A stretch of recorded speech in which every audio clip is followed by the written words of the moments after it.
ఎకరాల భూమి మా అక్కలకు మా చెల్లెళ్ళకి ఇచ్చిన శిల్పారామం పక్కన 1000 కోట్ల భూమి 150 స్టాల్స్ స్వయం సహాయక సంఘాలు నడుపుకోవడానికి 1000 కోట్ల భూమికి యజమానులను చేసి వాళ్ళు తయారు చేస్తున్న వస్తువులను అక్కడ అమ్ముకునేటట్టు పెట్టినాం. అలా నిర్మల్ పెయింటింగ్ అంటే ఇంటి పక్కలోళ్ళకు అమ్ముకునే పరిస్థితి.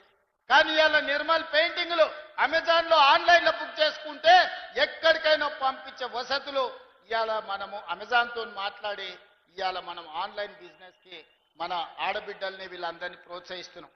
ఇలా ఒక్కొక్కటి వినూత్నంగా మన పిల్లల్ని బాగు చేయాలనే ప్రయత్నం చేస్తున్నాం.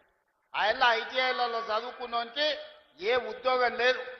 ఐటీఐలో డీజిల్ మెకానిక్ ఎలక్ట్రికల్ ప్లంబరో చేస్తే వాడు నేర్చుకునే చదువుకి బయటకు వచ్చినాక చూస్తే ఏంది లేదు. వానికి డీజిల్ మెకానిక్ నేర్పితే అంబాసిడర్ కారులో పని నేర్పేది. బయటకు వస్తే అంబాసిడర్ కారు ఏంటని ఉన్నదే ఉన్నొక్క అంబాసిడర్ కారు కూడా ఫామ్ హౌస్లో షెడ్డుకు పోయింది, లోపల పడ్డది. ఇవాళ వాళ్ళు పని చేయనికే రిపేర్ చేద్దామంటే కూడా లేదు.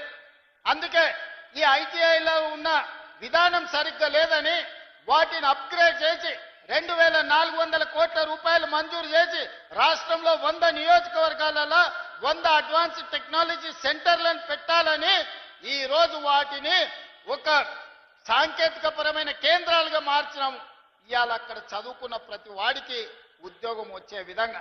ఇంతకుముందు మిత్రుడు మహేశ్వర్ రెడ్డి గారు అడిగినారు మాకు ఐటీఐ పాలిటెక్నిక్ ఇవ్వమని. ఈ రోజు నిర్మల్ శాసనసభ నియోజకవర్గానికి అడ్వాన్స్ టెక్నాలజీ సెంటర్ మంజూరు చేస్తున్నాం. మీ దగ్గర ఉన్న యువకులు అందులో పని నేర్చుకొని నైపుణ్యాన్ని పెంపొందించుకొని ఉద్యోగ ఉపాధి అవకాశాలు తెచ్చుకోండి. ఇట్లా ఒకటొకటిగా అది సాగునీరు కావచ్చు, అది తాగునీరు కావచ్చు, అది పరిశ్రమలు కావచ్చు, అది వ్యవసాయం కావచ్చు, అది విద్య కావచ్చు, వైద్యం కావచ్చు.